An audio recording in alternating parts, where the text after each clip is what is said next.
Okay, what is up, everybody? It is the Bonga, and holy shit, guys, I gotta say, what a start to the Overwatch League season. Dude, the start of 2021 could not have been better. I mean, you guys, everything you want in an Overwatch League season happened this weekend, an opening weekend. One, production looks absolutely amazing. All the changes they've made, little player camps in the corner, lo-fi stuff, all the bums, everything looks absolutely incredible. And then the games themselves, I mean, Jesus, we got reverse sweeps, we got upsets, we got meta changes. I mean, oh my god, we just had so many crazy things happen all at once. And you know, I had high hopes for this season, but if the rest of the season is like the opening weekend, we're seriously in for an absolute treat. There's so much to talk about. I got to talk about first impressions.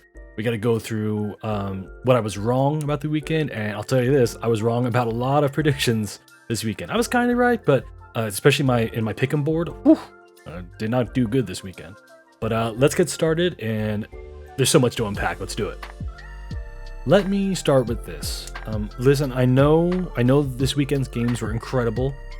Absolutely insane upsets. No one would ever think Houston would beat San Francisco. No one ever in their right minds would think Chengdu would beat Shanghai on any day of the week, at any point in the season. But I know that was crazy. But can we slow the roll? Can we pump brakes? Can we not overreact to and not sell our stocks so quickly? You know, you ever watch a TV show and you watch the pilot, first few episodes, maybe even the first season, and something about it doesn't vibe with you, and you're like, man, the show needs a little bit of work, and it needs some time to develop. Maybe it's the characters, maybe the pace of the show isn't your vibe. You know, it takes time. Sometimes the showrunners take a little bit of time to really get into their groove, and that's how I feel about the Overwatch League season. We got a long season ahead, y'all. It was week 1, and it was a lot of fun, and I love to watch. But let's not sell our stocks. Let's not panic sell. Let's hold into our teams. We got Gladiators, we got Shock, Shanghai. All those teams are going to be just fine. Let's not freak out about it just yet. You know, it's week 1. Everyone's fresh. Everyone still likes playing Overwatch at this time. You know, we have a long season ahead. It doesn't matter how good you are in April. You know, if the teams that were good in April were the teams that won the championship, a lot of different teams would have won the championship by now. New York would have won 3 championships at this point. So let's not freak out. Let's pause. The metas are going to change. God, that's the meta changes are going to break teams, I think. Players are going to be traded. Players are going to be acquired. We got a long season ahead, so let's pump the brakes and let's roll smoothly through the season, okay? I'm not buying Chengdu yet. I'm not buying it. I'm not selling Glads. I'm holding on to Glads. The stocks will rise, I promise you. So trust me on that one. Now we got that out of the way. Let's talk about the meta real fast. We're gonna get to our points in a little bit. But first thing, the meta, just the Overwatch meta, the heroes played this weekend was absolutely great. There's so many fun things to see. I mean, there's multiple times 12 different heroes were played at the same time. It's amazing. After so many seasons of mirrors and just constant, you know, like people just grinding the same comp and hoping, you know, one team is worse on the day of. You know, so many people have been switching up, and it felt really great.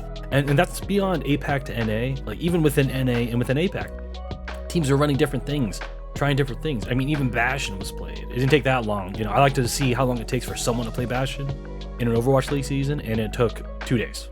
By day 2, someone was playing Bastion. So that was really fun. It was really cool. It's like even like on Havana, for example, a team would run double shield, and then the other team would mirror the double shield, and that'd be on one attack round. And then whenever the sides would flip, another team would switch to rush, and the other team was like, all right, well, I guess we'll mirror the rush. And there was mirror comps on the tank lines to a certain degree, but you know, from round to round, sometimes comps change, and not even just on control. Yeah, on escorts, on hybrids, it was really exciting to watch. So I know there's the experimental card up, and you know, things might shift a little bit. But God, at this point, I don't even know if I want that, because honestly, watching it right now and watching everybody try different things, it was really fun to watch. And we'll see. And you know, things might lean towards double bubble by the end of the May melee. But for now, let's hope the comps keep changing up, because you know, double bubble is really fun to watch. But I hope that's not just like the only meta that's being played. And last thing before I get into where I was right and where I was wrong. My big thing right now is when you watch these first games and you see all these teams, I want you to really pay attention to the coaching and how these teams approach the meta.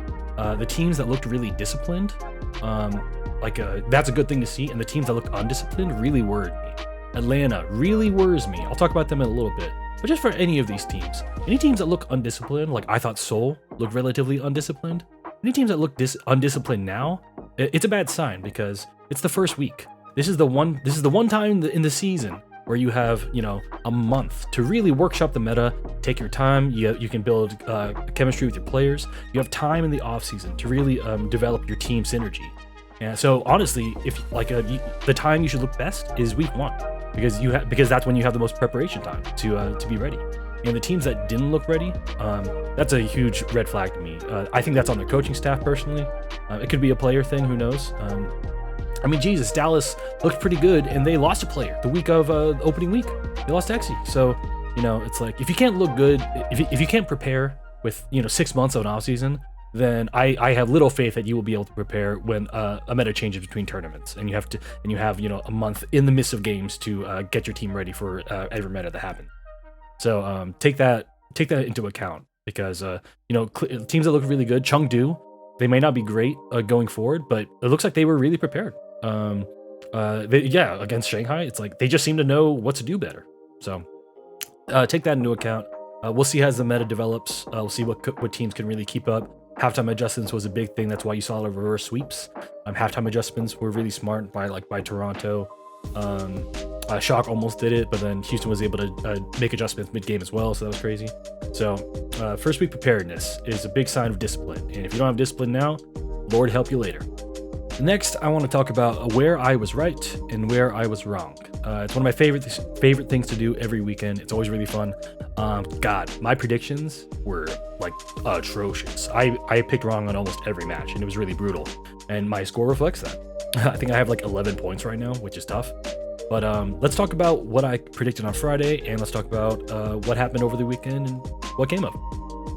My first prediction from Friday was that I thought the Dallas Tanks would dominate the Houston rookie tank line.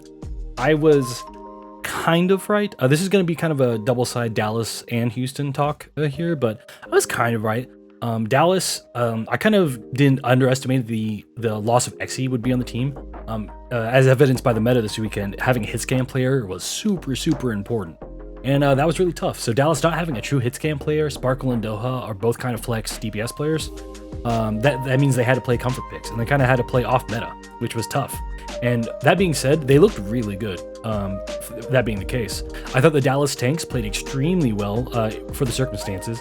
They kind of had to play almost reckless at times, because when you have a Hitscan player, particularly on the McCree, the point of that hero is to really be the finisher in the kills. Your tank line's going to really engage and burn the cooldowns, and then you need your Hitscan player to go in there and finish and rack up the kills, the finishing blows really, because everyone else is just burning cooldowns while you're the finisher, and Dallas didn't have that. So Dallas, I know they lost to Houston, but I thought their tank line played really well. A lot of times they would lose their Fielder or Jexy or Repel, lose one of the Dallas supports first, and the Dallas tank line was really confident, and they played well to counteract that. And then against Gladiators, they just played really cleanly and were able to really take advantage of Muze on Gladiators. So, they didn't dominate the Houston tank line, but they were one of the best parts of the team for sure. Fearless looks awesome on the Winston, and Dallas might just stick with Winston. They might not go to Rush anymore. That being said, on the Houston side, I thought the Houston tank line would be dominated. I wouldn't say they got dominated, but they definitely looked a little young. And I know they beat Shock. I know they beat two really great teams, but I honestly think Dante and Happy were saved their asses a lot. Like Dante against Dallas and Happy against the Shock.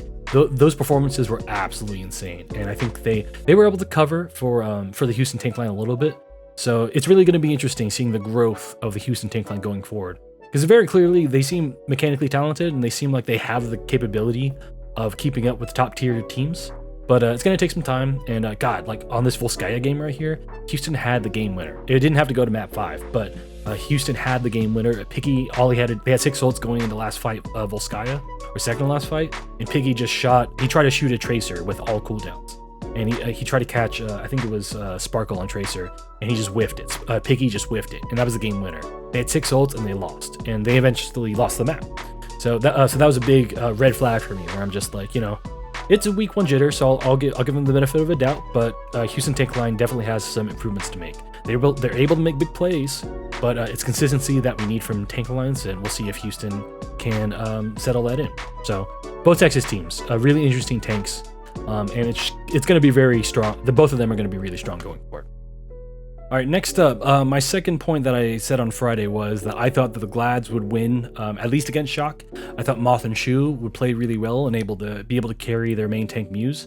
But woo boy, no, Muze, I had hopes for the kid, and then, everyone had the scrim bucks, but Muze looked rough. And you know what? It sucks for him. It sucks for Muze on Gladiators. He's a rookie, and of course, the first 2 teams he had to face up against were Shock with 3 of the best tanks in the game.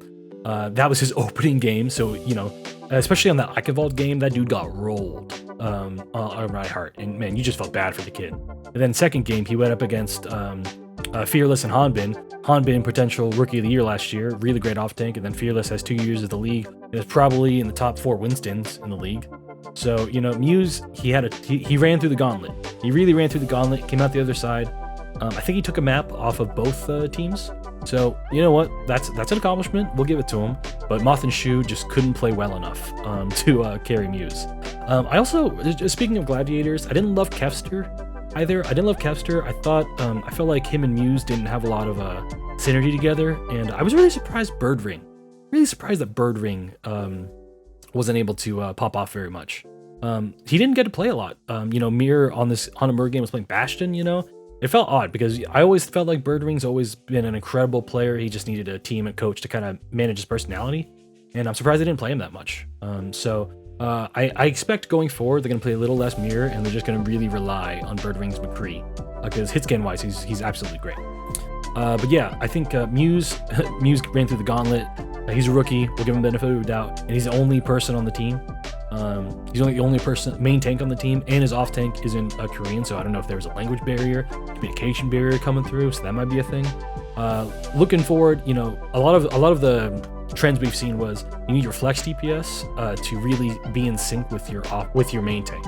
Main tank and flex DPS need to be on the same page, because flex DPS takes a lot of cooldowns because generally speaking they're the more mobile of the heroes, and main tank obviously is the other side of that, where they're the hero that can take the most cooldowns to start the fight off. So let's see if Gladiators can fix that between Muze and Kefster specifically. And for Glad's sake, everyone's been really high on them. Muze might come back next week, rolling. Maybe I think Glads might not try as many comps. That might have been an issue. They tried to practice too many comps and they couldn't get really confident on one. I'm thinking next week they might just focus on one comp and really solidify that before they try to do any wacky things. So please, I'm a Glads fan. Let's hope they win. I really need them to actually prove themselves for once. Another team where I was wrong on this weekend, I thought on Friday, I thought Atlanta would look really good early, particularly this weekend. I thought they looked really good. They didn't look bad, but they definitely underperformed versus how I thought they would be. Everyone was pretty high on them in scrims, scrim bucks again.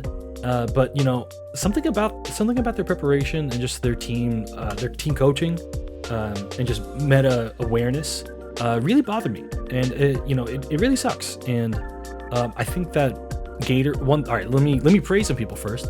I thought Gator, the past 2 seasons he's been splitting time with Pokebo. They had Pokebo on Atlanta playing the Winston, while Gator could play Reinhardt and I think Orisa for a time being. And that was a good split between them. And I wasn't sure how Gator would perform when he has to do all the main tank roles. He's the only main tank on the team. He actually looked pretty good on Winston. So that was a positive.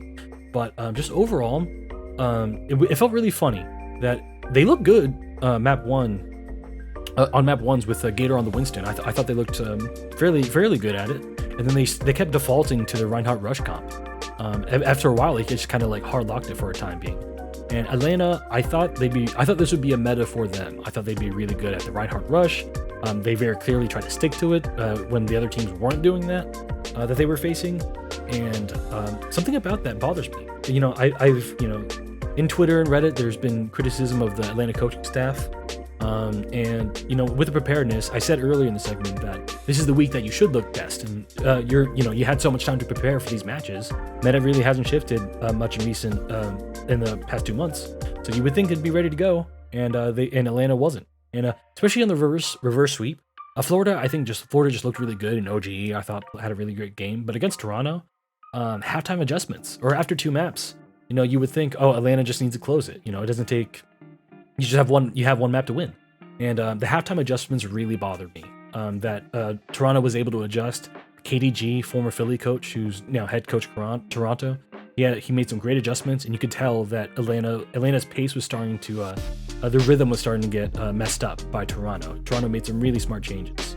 One last thing about Atlanta, I don't like that Kai and Edison kept swapping time. Edison did not look good, and you got to think about this with Atlanta. Atlanta picked up Kai after the Valiant got disbanded. The Western players from Valiant got disbanded. So then Atlanta picking up Kai that late, this close to the season, and really bothered me. And that says something about their faith in Edison. Any team's management, don't pick up a player late if you feel good about the team you have at the moment, especially in the way it happened. Kai wasn't available, so they weren't going for him, and they only picked him up after he was just kind of dumped by Valiant. Then they were like, oh, well, he's looking for a job, so let's pick him up. That's concerning, because that means that they don't feel good about Edison. I don't know if it's like he can't play like McCree or something like that, but that's a red flag to me. And Atlanta's DPS was having trouble. Pelican looked pretty good. Other teams were praising Pelican. They thought he was really good. So it's really that Hitscan DPS, Kai and Edison. They got to sort themselves out. Coaching staff needs to find something that's solid for them and find their own rhythm, because they just could not keep up over time against both teams. So we'll see what Atlanta can do. Let's hope they can settle in and see if they'll bring back their Scrimbucks position. Next up, where I was kind of right. On Friday, I predicted that the APAC meta would look a lot different than the NA meta, and I was fairly accurate on that one. I would say that the APAC meta, they didn't really do a lot of rush. I didn't notice it a lot. Shanghai tried it once on Eichenwald, and it didn't work out great for them. Like on Friday, I mentioned that the APAC teams, they like kind of those really teamwork based, really big boom style of plays where the margin of error is very small. The big thing about those type of comps where you're really relying on one particular style of play, particularly in APAC, a lot of teams ran Sombra, which I didn't see a whole lot of in NA, not as consistent as it was in APAC. When you're playing that Sombra, you're always banging on the EMP, and if you miss the EMP or you don't EMP the right target, you just invested probably like 30% or a minute of time building that ult, and then if it doesn't hit, then you kind of wasted all that time. A lot of that's what I mean by margin of error. Like if you win it very handily, but if you don't hit it, it costs a lot in the long run. So that was my big observation with APAC versus NA. With the Reinhardt rush comps, fights happen fast. You could watch NA, like you might lose a guy, but even after they lose a guy, the fight would last a long time. With the Reinhardt, they heal up, but it was kind of like a slow punching fight. And with APAC, it was like if a fight was over, it was boom, it was over. You get EMP'd, you're done, and then just go back and reset. So that was the biggest thing I've noticed. A lot of Brig and Zen was being played. Brig Zen was a big favorite, it seemed. Some teams didn't do it, but then eventually they had to swap to Brig Zen, because what that does is it allows you to that Discord orb just really enables those it really enables your Winstons and your Tracers to really force the issue, because Ana's nice, and if she gets a big nade, it's cool, but with the amount of healing that like a Brig Zen can make, and with the amount of mobility that a lot of heroes in the APAC meta were that the heroes had, a lot of mobility.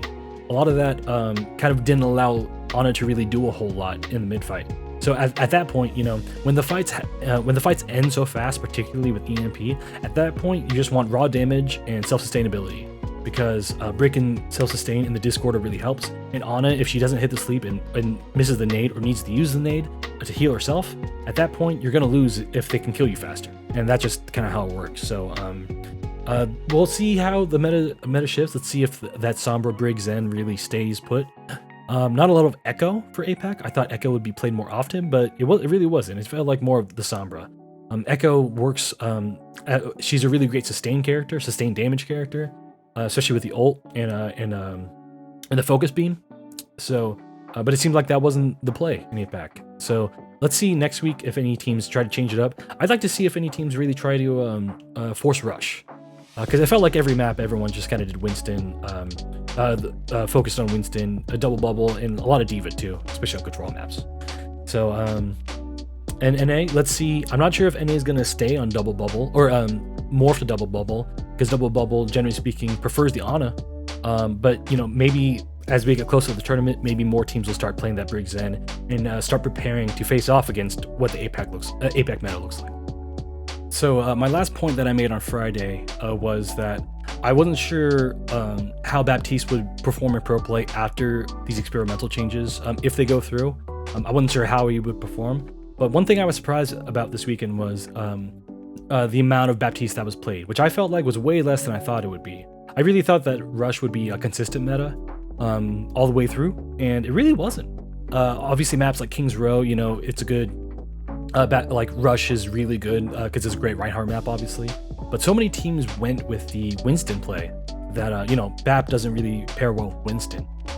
So I thought that was very interesting. And, you know, a lot of Ana Brig, a Brig Zen with the Winston, that mobility playstyle, that was a big thing. And Baptiste just doesn't mesh with that. And if he's like that now, with at probably his best state in the meta, if those changes go through, then I don't really know why you would play Reinhardt at that point. Because, like I said last week, if you throw the immortality with the changed health status, Reinhardt dies after one swing after the immortality is destroyed at 10% health threshold. So I'm a little concerned. I'm a little concerned about his state. I like Baptiste a lot. I'd like to see him more in the meta. You know, it's like, Brig's fine, and everyone loves Zenyatta, but I think Baptiste is a more fun hero to watch, more entertaining, more opportunity to make big plays. With the immortality, with your Matrix, the Houston game ended on a great Matrix play with that Fire Strike from Jonggu. So we'll see what happens, but the amount of Winston being played was really surprising, and I really hope they don't nerf Reinhardt, because especially if Baptiste gets nerfed, Reinhardt needs that extra 50 HP even more than he used to. And even though Baptiste, his healing is helped out with the direct hit is buffed out, I think at the end of the day, that doesn't really, to me, that won't make a huge difference in terms of his role in a rush conflict. So we'll see what happens with that. All right, guys, that's going to be it for this video. Great video, really fun. Again, absolutely incredible opening weekend for the Overwatch League. Man, I was hyped already, but the way this opening weekend went with the crazy games, crazy moments, God, I was screaming my head off whenever Houston won. All of it was absolutely great, and can't wait for the rest of the season. I got to talk a little bit about where I was mostly wrong for opening weekend. Let's hope I can predict a little bit better this week. Super excited for the games, though. Hope to see some teams. We get to see some new teams this upcoming week, and then we'll see if the teams that played last week and make some adjustments. It's gonna be really fun. So I'm looking forward to that. I'm gonna try to make some maybe a couple of analysis videos for some moments. I want to talk about Houston's flank shatter to win the game. I thought that was really fun. And God, I can't get over that Overwatch League is back, and we really came out with a bang. And again, kudos to everyone on the production staff. I know I work on Overwatch League, but everyone, all my coworkers, all the production guys, it really, this season really just pops off. It really just pops off the screen, and I really can't wait for more games. So see you guys this weekend. Make sure you do your pick'ems. Pick your teams early if you need to, so you don't forget. And go play Overwatch, have some fun. Archives ends in a couple weeks, and dude, let's keep the good vibes going. Feels great. Feels great for Overwatch League to be back. And if you haven't already, hit the subscribe button below. Try to like the video and comment in the video if your team did well. Anything that you noticed. If you want a video talking about something, that particular moment, a particular team, or if you have any questions about like what I feel like the meta is going to, or whatever, just hit me up in the comments below. And dude, let's just keep the content rolling. Let's keep talking about it. You know, if you're only talking about sports on the weekend when the games happen, you're not doing sports right. There's so much to talk about all the time. So many things change, and that's why I love it. So you guys have a great one, and I'll catch you guys on the next one. Peace.